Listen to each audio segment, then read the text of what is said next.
So thanks again for joining us. Johanna Keynes is a staff attorney at HERA.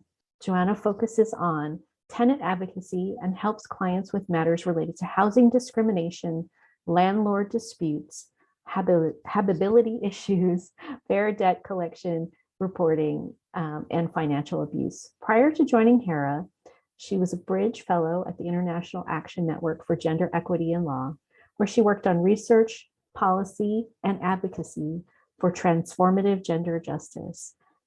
She also worked in private practice, where she focused on litigation. She received her JD from the University of California, Hastings College of the Law, and her LLM from the University Paris. She was born and raised in San Francisco. In her free time, she loves reading and writing, spending time with family and friends, and going for long walks exploring the Bay Area. Thanks so much for joining us. So thank you again for having me. My name is Johanna Keynes, and I'm a staff attorney with Housing and Economic Rights Advocates.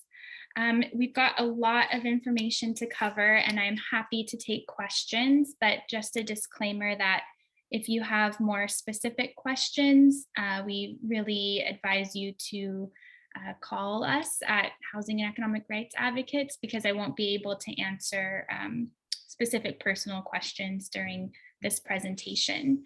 And so today is a tenants rights workshop, and we are going to go over a bunch of different things, actually. Here's our agenda on the screen. We'll go over landlord obligations, tenant obligations, some basic tenants rights, what it even means to be in a tenancy, things that you should be aware of when you're applying for housing, things you should be aware of when you're vacating your housing. We'll go over fair housing laws. We'll also touch on the federal, state, and local moratorium updates related to COVID-19 and some Alameda County eviction protections that are still currently in place. And we'll also go over some state rental assistance program and local rental assistance program information, and then some additional resources, and hopefully have time for questions at the end. So the first thing I want to talk about are the obligations that a landlord and a tenant both share. So state and local laws, they impose obligations and duties upon a landlord. And so a landlord has to comply with these laws. This means that they have to comply with anti-discrimination laws. They need to follow the law on, collecting rent, setting rent, utility payments, and security deposits. They need to provide habitable housing, and we'll go over what habitable housing actually means in another slide. They need to provide you with a legal lease agreement and also comply with that lease agreement.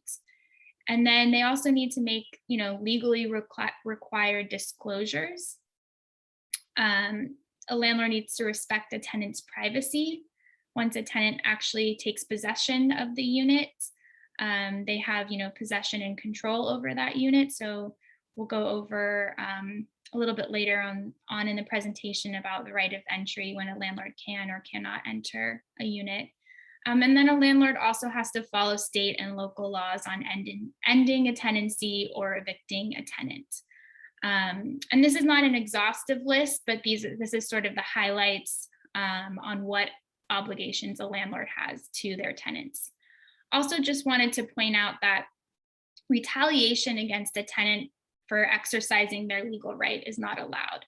So that basically means if a tenant is following the law and they're exercising their legal rights, a landlord is not allowed to retaliate against the tenant. And retaliation can look different in different forms. Retaliation, can be turning off utilities or harassing a tenant or trying to evict a tenant.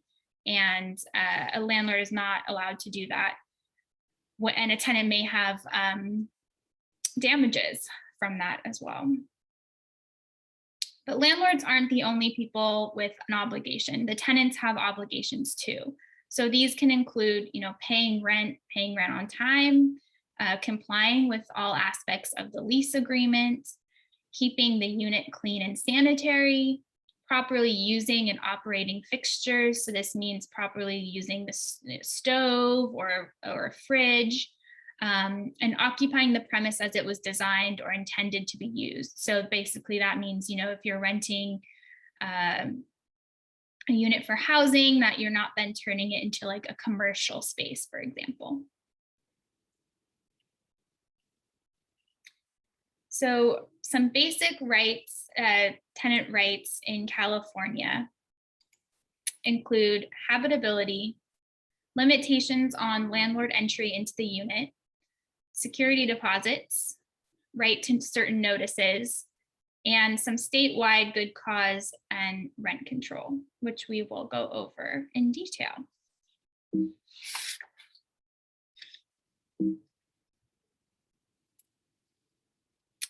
Okay, so what is habitability? Tenants have the right to live in a habitable residence. So landlords are legally required to provide a habitable rental unit.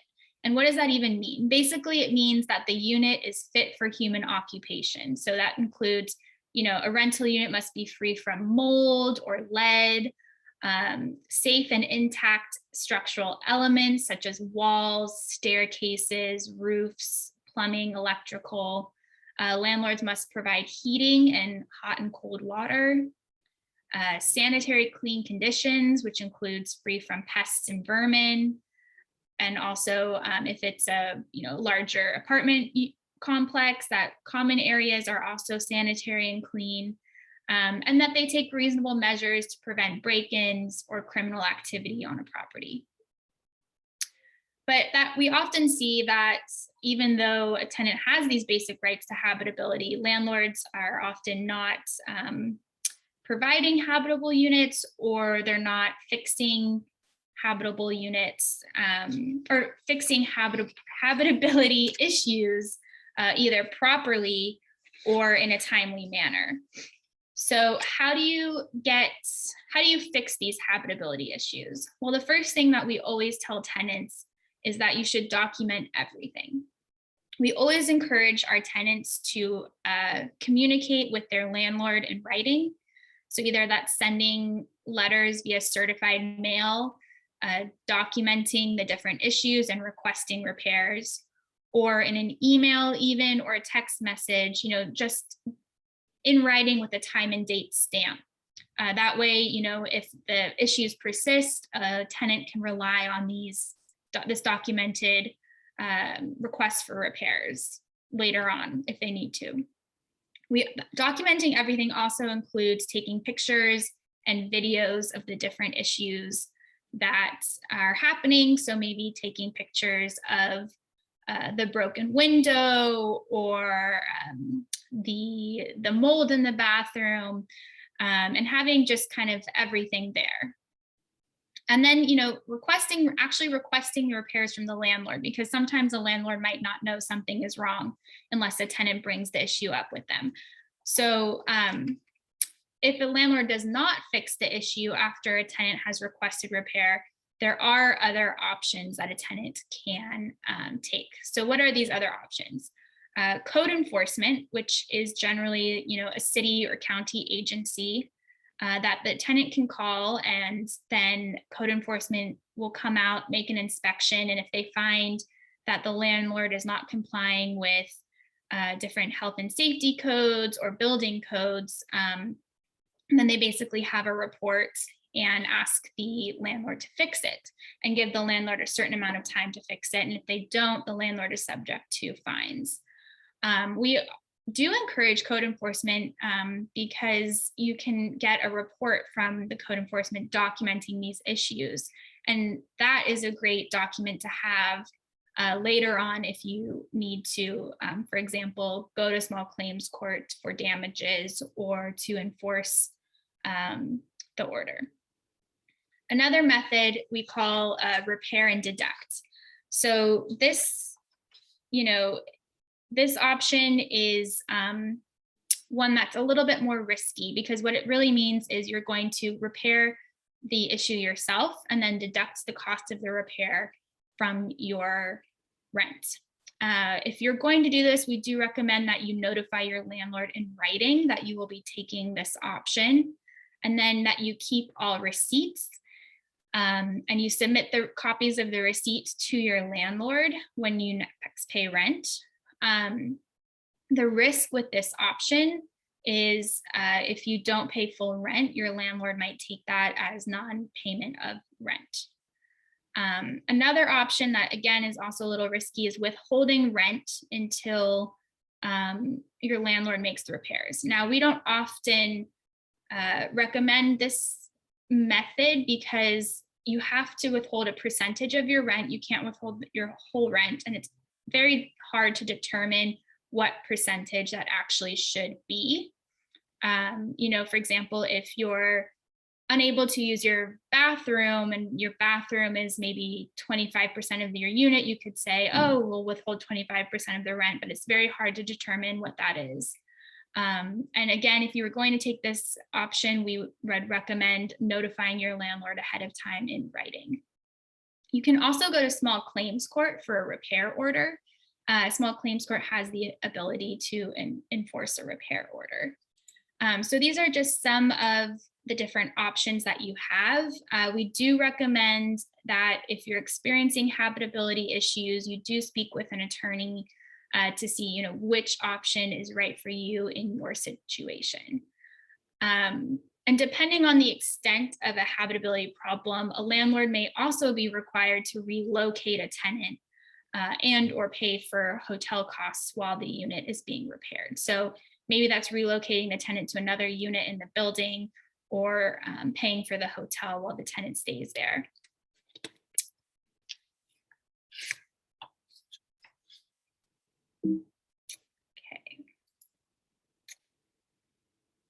Okay. Tenants also have a right to, quiet enjoyment of their unit, which means that they are able to use the whole unit that they've rented without interference.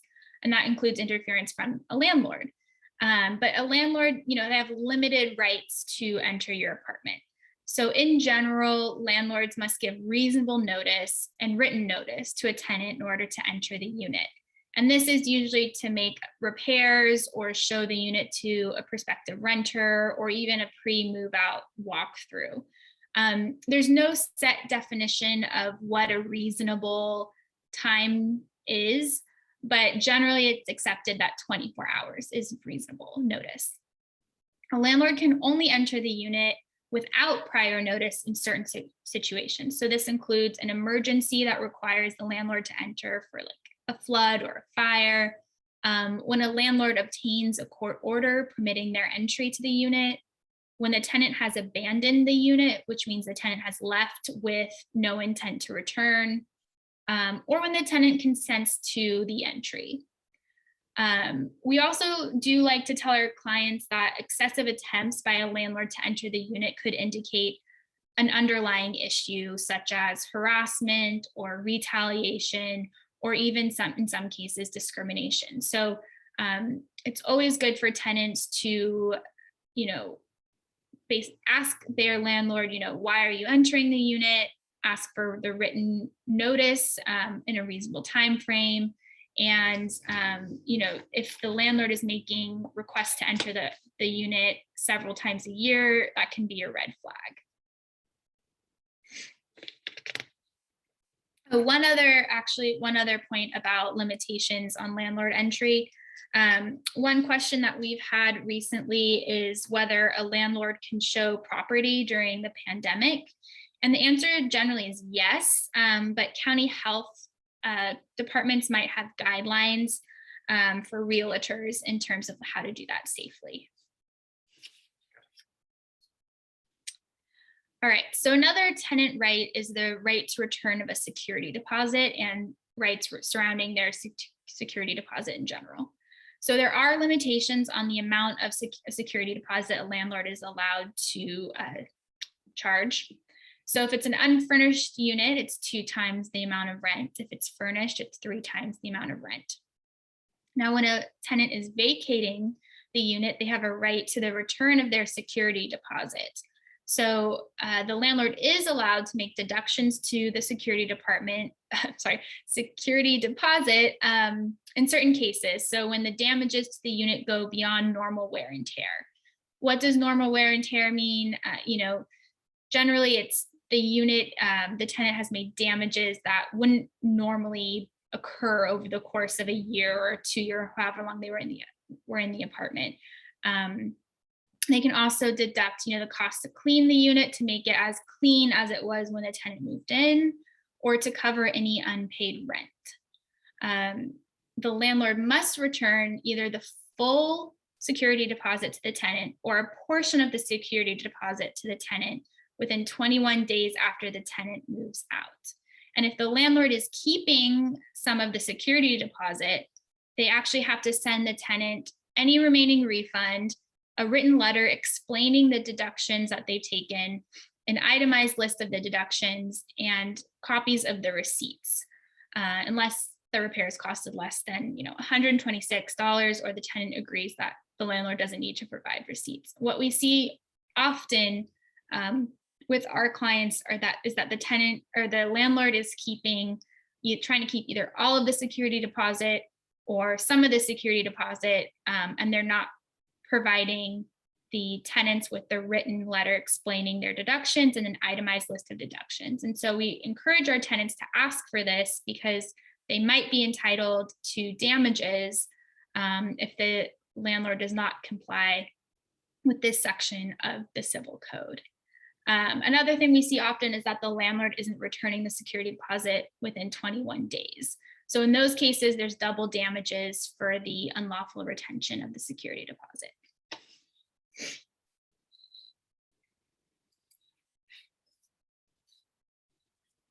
Okay. A tenant also has rights to notice. So a landlord must provide a tenant with prior written notice to evict for any reason. And generally there's a cure period. So tenants have a period of time after non-payment of rent or the notice, the lease violation notice. So it's not always non-payment of rent, but it could be a different kind of lease violation before the landlord can file an eviction lawsuit and serve the tenant. However, if the violation is particularly egregious, for example, for nuisance, or a tenant has caused a substantial damage to the property, or there's criminal activity on the premise, a cure period isn't actually required.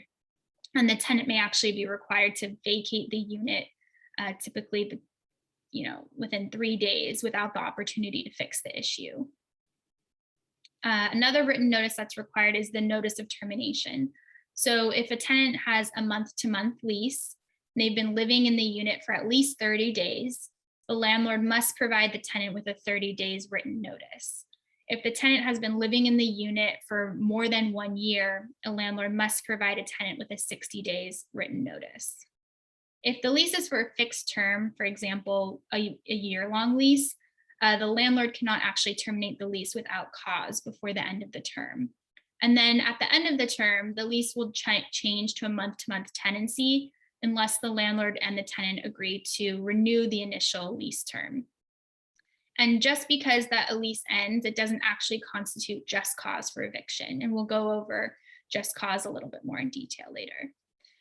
Just want to highlight that the Alameda County still has COVID-19 eviction moratoria in effect, and that actually might impact the notice requirements that were in place pre-COVID and change the reasons why landlords can evict tenants. But these laws are not permanent, and we will go over the moratorium more later. Okay. Let's see, there is a question. Is the tenant entitled to interest accrued on the deposit when moving out? I'm not entirely sure what you're asking. Is it the tenant entitled to interest accrued on the deposit when? So are you saying when they move out and they don't get the deposit back, and then is that when interest is accrued, or is it during the duration of the tenancy? Because if it's during the duration of the tenancy, no, they're not entitled to accrued interest unless, I guess, that would be in the lease agreement. But generally, if you have a let's say $1,000 security deposit, you're entitled to the $1,000 back, unless there's deductions that are made, or I guess unless there's an agreement otherwise.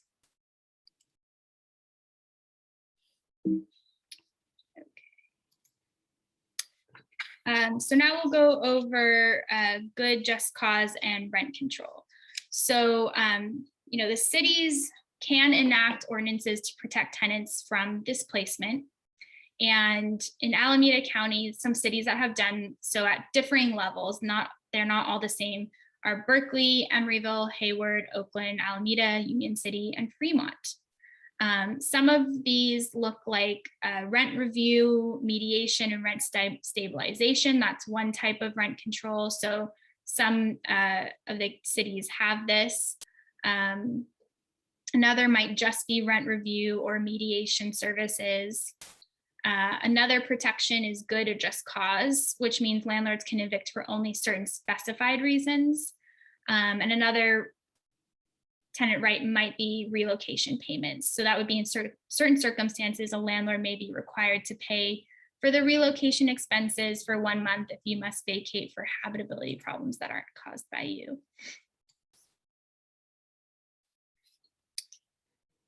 Basically, rent stabilization is a way for local government to regulate the cost of rent in certain circumstances. So just because your city has some rent control laws, you should be aware that it doesn't actually apply to all units generally. And so you'll really want to look at the laws to see if your unit qualifies for rent control, because there are exceptions. Another thing I wanted to point out, like, what does rent review mediation actually mean? It's the process for a local authority or municipality to review whether the rent increases are legal. So it's different processes depending on the city. You'll need to contact the city directly for more information, and usually their websites will have more info on the process and what those requirements are and the eligibility requirements. All right.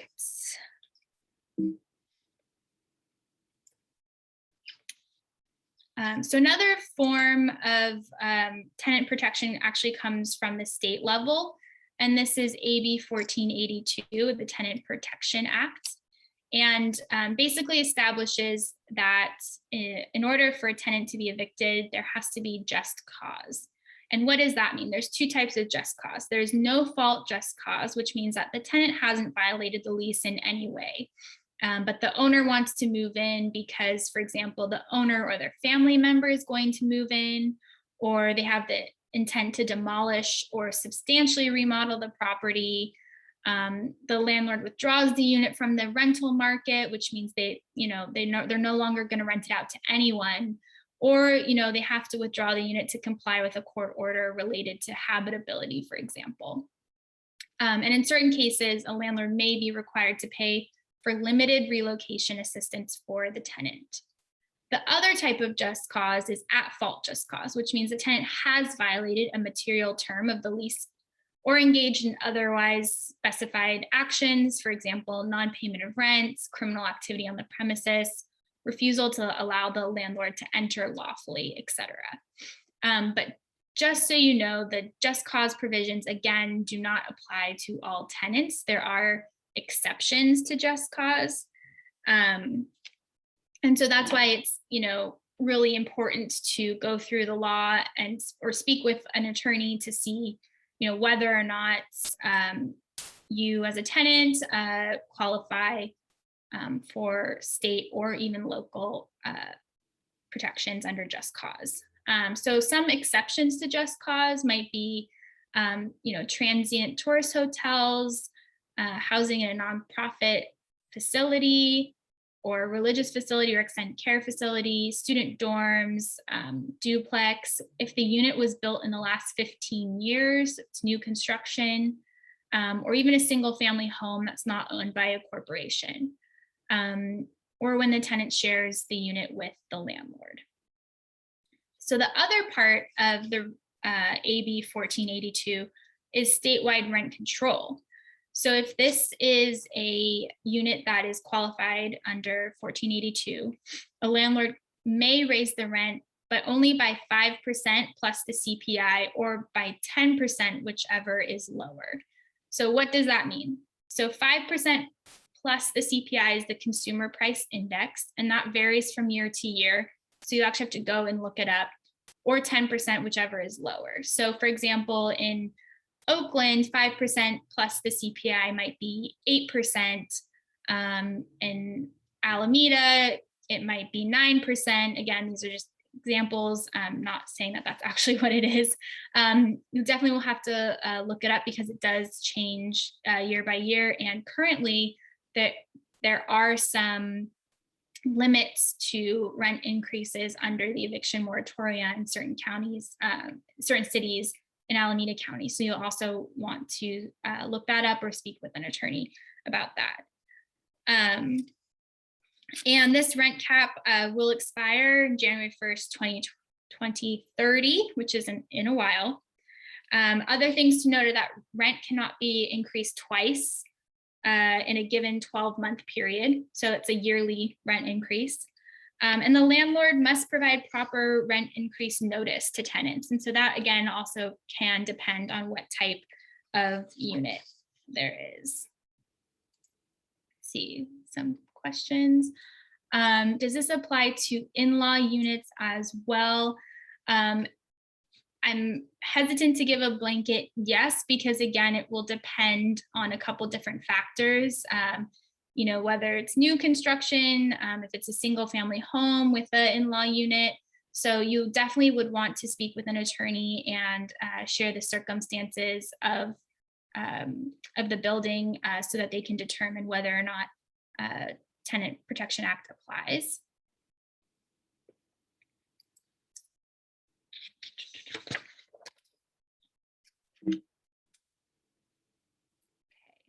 So now we are going to go over tenancy relationships and rights. So you have the landlord, and the landlord has the lease agreement with the tenants. Tenants can be co-tenants if there's more than one tenant, or a tenant can also be a tenant and a master tenant to a subtenant who is also maybe living in the unit. So what is a co-tenancy? A co-tenancy is when all roommates are on the lease together, which means they're all the names are on the written lease agreement. A possible exception maybe is the roommate is not on a lease, but does pay rent directly to the landlord. So in that situation, they're all co-tenants. And so all co-tenants, you know, they must sign the lease with the landlord and pay rent directly to the landlord. They're all jointly and equally responsible for paying rent and complying with the terms of the lease agreement. And a landlord can actually choose to evict all of the tenants or just one of the tenants. A subtenancy is a little bit different. That's when only one tenant is on the original lease and the other tenant or tenants are there with the permission of the master tenant, the tenant who's on the actual lease agreement. So what are some tenancy relationships and rights? One is the right to sublease. So in California, a landlord may be able to refuse to allow a tenant to sublet if the lease clearly and explicitly prohibits it. If the lease requires a landlord's permission to sublet, a landlord cannot unreasonably withhold consent. And that's kind of a hard thing to give an express definition of what unreasonably withhold consent means. But we've had cases where a landlord won't approve a tenant because of, you know, a low credit score, for example. And there is a debate like whether that is unreasonably withholding consent. But generally, if a tenant finds, you know, another tenant to take over their unit, and they're going to pay rent and the landlord approves, I mean, the landlord should approve. So other tenant remains responsible for the terms of the lease. So the master tenant, even though they're subletting their portion of the lease still remains responsible for the terms of the lease. So if the subtenant, stops paying rent, they're still responsible for paying rent to the landlord. Cities may have additional rules. So for example, regardless of lease prohibition, landlords can't unreasonably prohibit existing tenant from replacing tenant one-to-one that moved out. That's in Oakland and Berkeley. Or another one is when the master tenant can't charge subtenants more than they pay in rent, and the rent has to be proportional to the space. And that is in Berkeley. So what are the master tenant responsibilities? So again, a master tenant is the tenant who is on the lease agreement with the landlord, but then subleases out to other tenants. So the master tenant, like we mentioned, is responsible for paying rent to the landlord for all tenants. So the master tenant must collect rent from the subtenants, and the subtenants do not pay the landlord directly. The master tenant also must ensure that subtenants follow the lease terms, because the master tenant could face liability for violations by the subtenants. The master tenant has a separate agreement with the subtenants, which we call a sublease. And the master tenant must enforce all agreements in the master tenant's lease with the landlord. The master tenant also has the authority to evict the subtenants, but must follow all the same local, state, and federal laws landlords follow as well. Again, in this case, retaliation is prohibited. And if a subtenant has committed violence against the master tenant or other subtenants, we generally recommend that call the police and consider getting a civil harassment order against the subtenant, because unfortunately we do see that issue come up. So basically, a master tenant does have similar obligations under the law that a landlord does. Okay, so then what are the subtenant rights and responsibilities? So as I mentioned, a master tenant is effectively a landlord to a subtenant. We always encourage subtenants to read the master lease before signing the sublease. This is for a variety of reasons. One is to ensure that the master lease doesn't prohibit subletting, and that the subtenant and the master tenant are paying a fair share in rent. But also so that they can kind of get a gauge on what that actual lease looks like. We oftentimes, a subtenant will only sign the sublease agreement and, think that's all there is, but really they should be looking at the master lease as well as the sublease. They must sign the sublease agreement with the master tenant. In most cases, if just cause eviction protections apply to the property, they also apply to subtenants. And a master tenant, must follow all the same laws as the landlord does in evicting subtenants, which includes, the same notice requirements, just cause, etc. So now we're going to move on from that section to things that tenants should think about when applying for housing.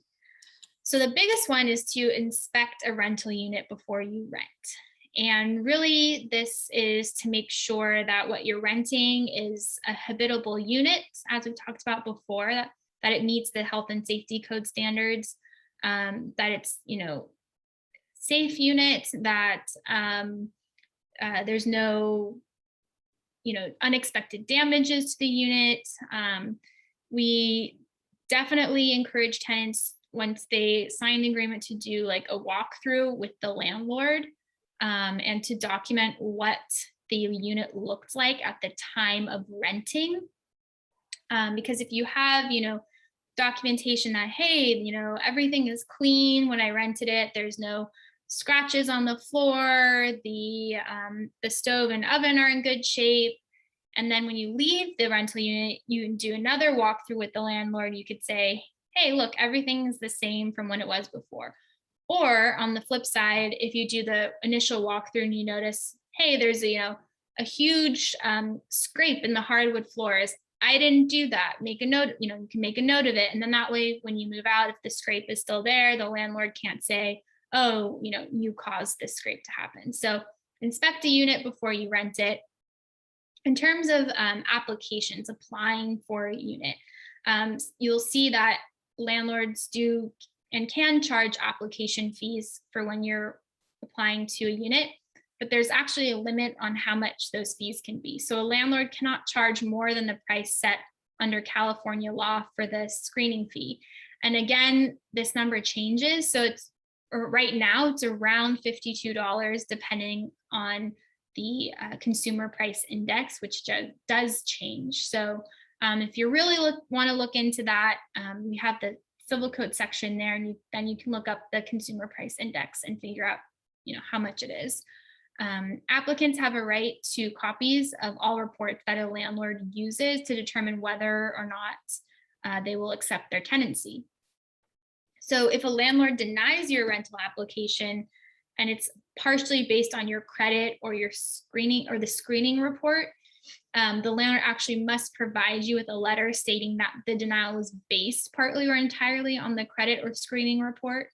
And it also has to include, the name and address of the reporting agency and a statement that you have the right to obtain a free copy of your credit report from the credit reporting agency that prepared it, and to dispute the accuracy or completeness of information in the credit report. We do also sometimes see clients who are applying for housing and they are told that they're denied housing based on a low credit score.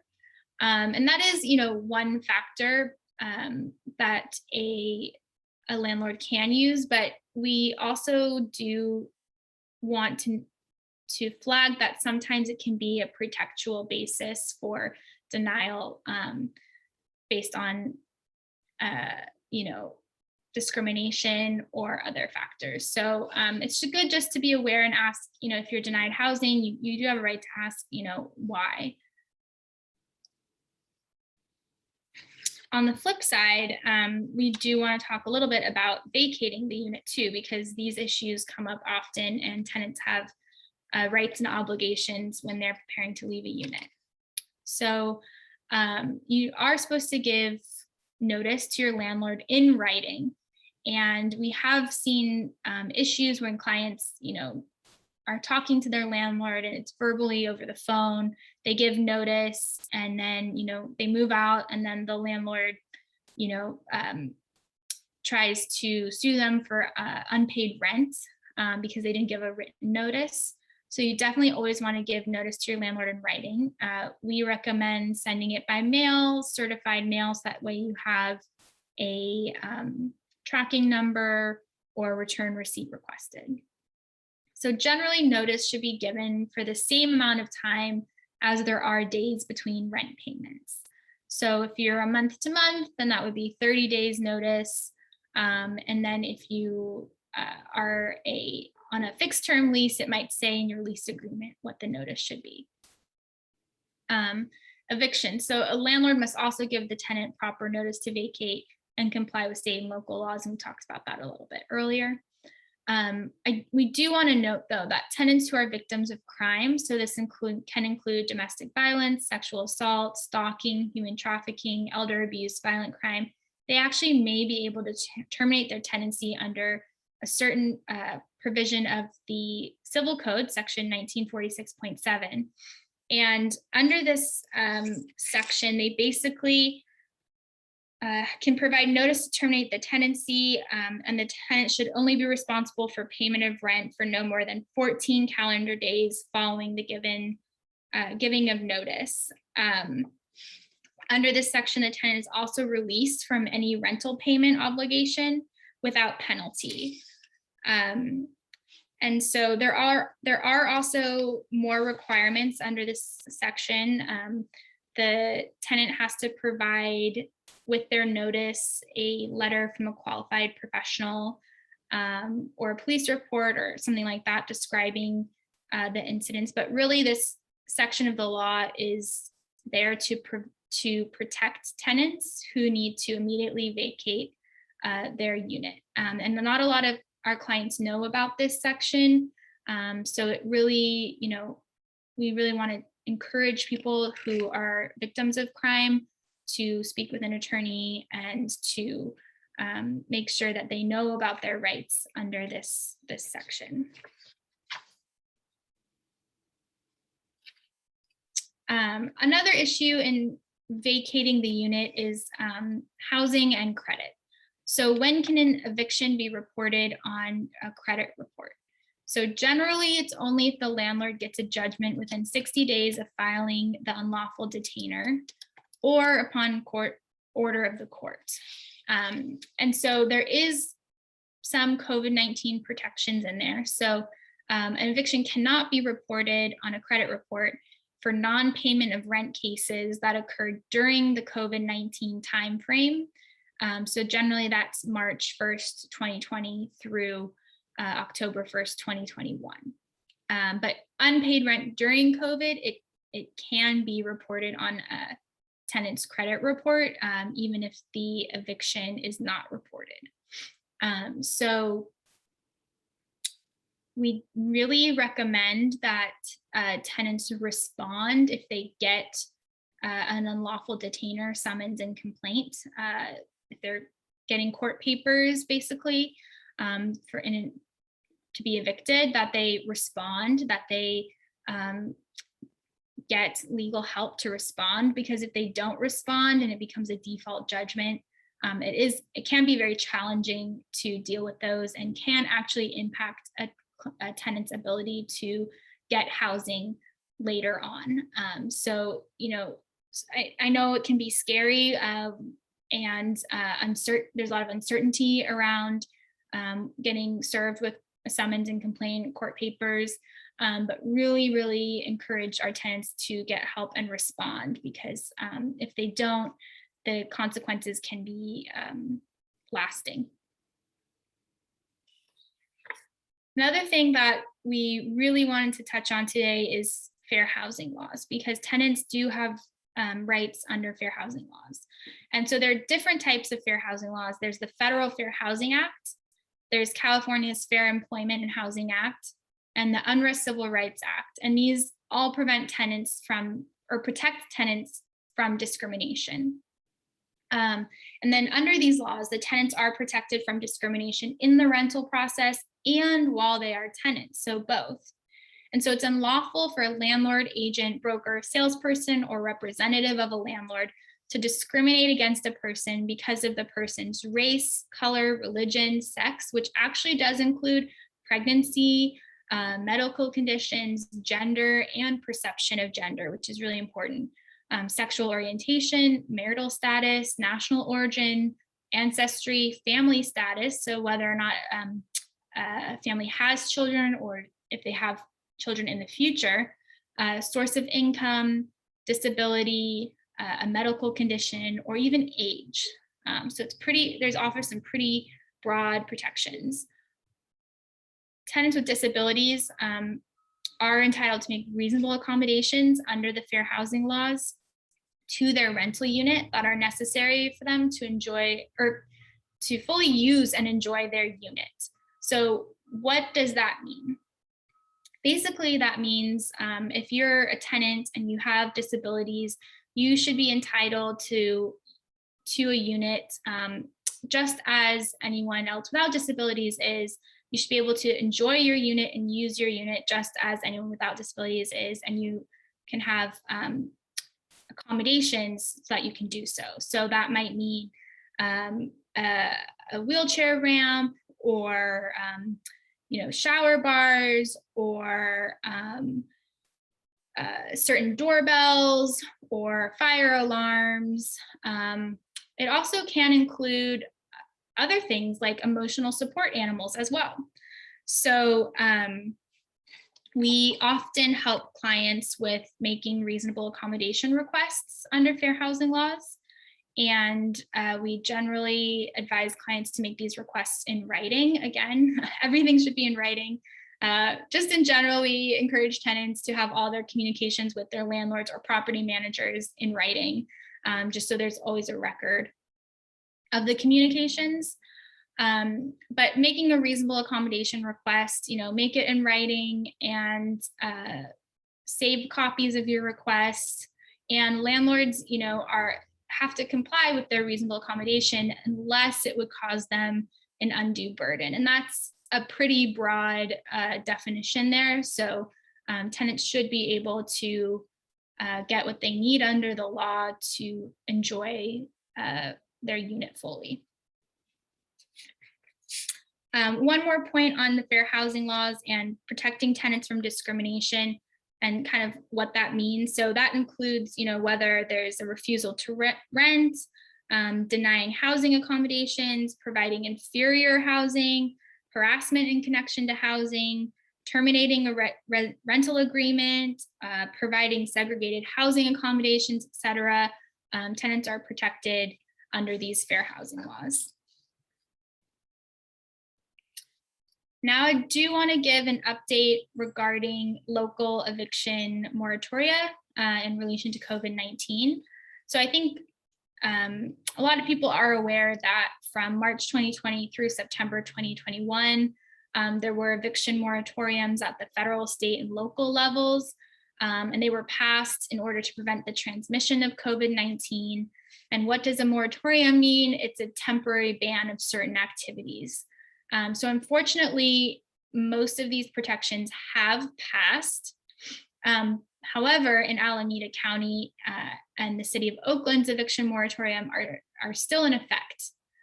Contra Costa County's eviction moratorium, unfortunately, is no longer in effect. The Centers for Disease and Control, the CDC, had an eviction moratorium. That was a federal level moratorium. And California's eviction moratorium for non-payment of rent, evictions, and reasons related to COVID-19 have expired. Tenants can still apply for state rental assistance if you've had difficulty paying for rent for reasons related to COVID-19. So just going over the Alameda County eviction moratorium, which is still in effect. This temporarily bans all residential evictions in the county. There are some exceptions, but they're very limited, and these are reasons related to imminent public health and safety that does not include suspected exposure to COVID-19. So for example, that would be black mold, not because the tenant works in a COVID unit. Another exception is the landlord is withdrawing the unit from the rental market, which is called an Ellis Act eviction, or the unit has to be vacated to comply with a government agency or court order. So if a landlord violates the moratorium, it's actually an affirmative defense in eviction court or in an eviction lawsuit. And a landlord that violates this is subject to $1,000 fine and possible civil lawsuits as well. So the expiration date on this is 60 days after the end of the local emergency, or 60 days after December 31st, 2020, whichever is later. So obviously, December 31st, 2020 has passed. So that means that it's 60 days after the end of the local emergency. And we haven't heard anything about the local emergency ending, but we do encourage you to keep, looking it up on Alameda County's website and making sure you're aware of any possible updates. Again, we want to reiterate strongly to seek legal assistance if you do receive an eviction notice or even a notice to pay rent or quit, to make sure that you as a tenant understand your rights and are protected to the full extent that the law allows. So there are options for relief, for rental assistance relief. Alameda County has their own program called Alameda County Housing Secure. This is Alameda County's program specifically, and I'll talk about the state program after this. I do want to point out that as of November 29th of this year on their website, it said they were accepting applications, but they have received more requests than funding. So, we encourage you to submit the Alameda County application, but, you also might want to speak with a housing counselor to talk about submitting a state application or other rental relief options as well. The eligibility requirements for Alameda County Housing Secure must be a tenant in Alameda County.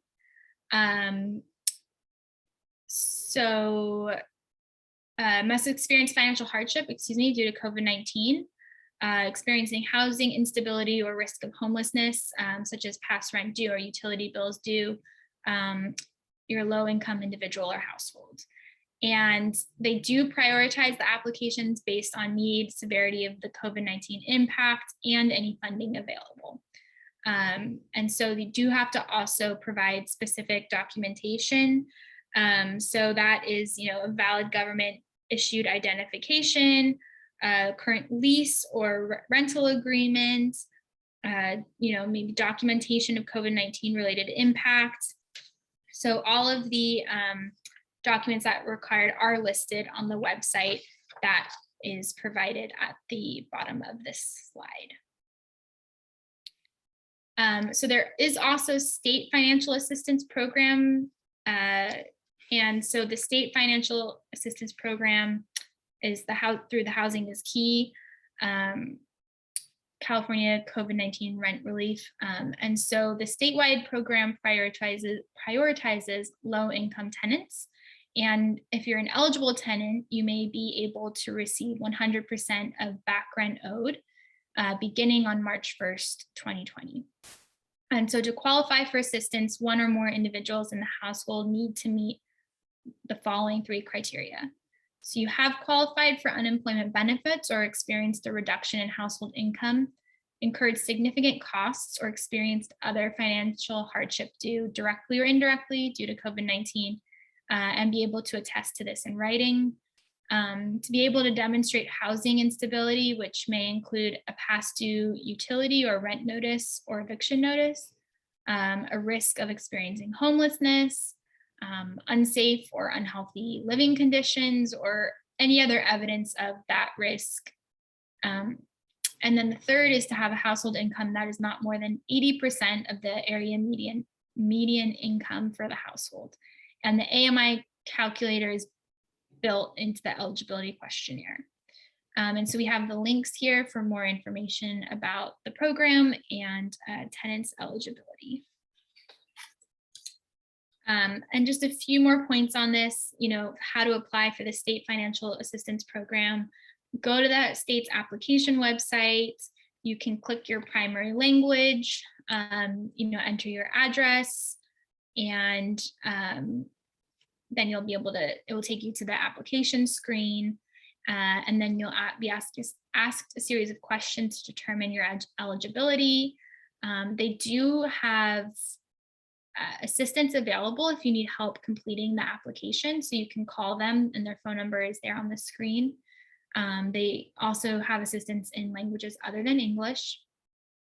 And then once you or the landlord complete the application, you'll be notified of next steps. And if you do receive funding, you must give the fund directly, you must give the funds to your landlord within 15 days or face a 1-month late fee if your lease allows for late fees. We don't, at HERA, we don't actively help clients filling out the applications, but it's my understanding that if possible, the state will generally pay the landlord, and only in certain cases will the tenants receive the funding directly. So it does depend. And then the documents that you need to apply for the state program, one of the following, which would be a tax return, a W-2, or current pay stubs, which can include proof of participation in a state or federal subsidy program. And if you're applying for help with utility bills, that would be invoices or statements for any unpaid utility bills. But you can also still apply without documentation and certify certain facts during the application process. We do want to also give additional tenant right resources. So here at HERA, we cannot provide eviction defense services. So we did want to give some Bay Area eviction defense services. So you have Eviction Defense Center, Centro Legal de la Raza, East Bay Community Law Center, Bay Area Legal Aid, then also the Alliance of Californians for Community Empowerment and Tenants Together are all good resources for tenants who are seeking information on their rights or need help with eviction defense services. Just wanted to go over the services that HERA provides. So we provide an array of legal, financial, and counseling services related to debt collection. We can help clients with their student loans, auto loans, medical debt, high cost loans, home and issues with homeowners associations. We do credit reporting. So we work on matters related to identity theft, accessing credit reports, denial of credit or loans because of a credit report or errors on credit reports. We can recommend certain financial products. We can help with mortgages, especially foreclosure prevention and mortgage servicing issues. For tenants, which would be applicable to this presentation, we help with pre-eviction concerns, as we've talked about, including harassment, fair housing, habitability, and credit and debt concerns when seeking housing or impacting housing. We work with veterans and service members on enforcing their protection, special protections that they have under the law. And we also do estate planning, which includes wills, trusts, health directives, powers of attorney. All of our services are free and confidential at HERA. The only service that we might charge for is estate planning, and that's on a sliding scale basis. So that's actually the end of our presentation, my presentation. I do want to open it back up for questions, since I believe we still have quite a bit of time.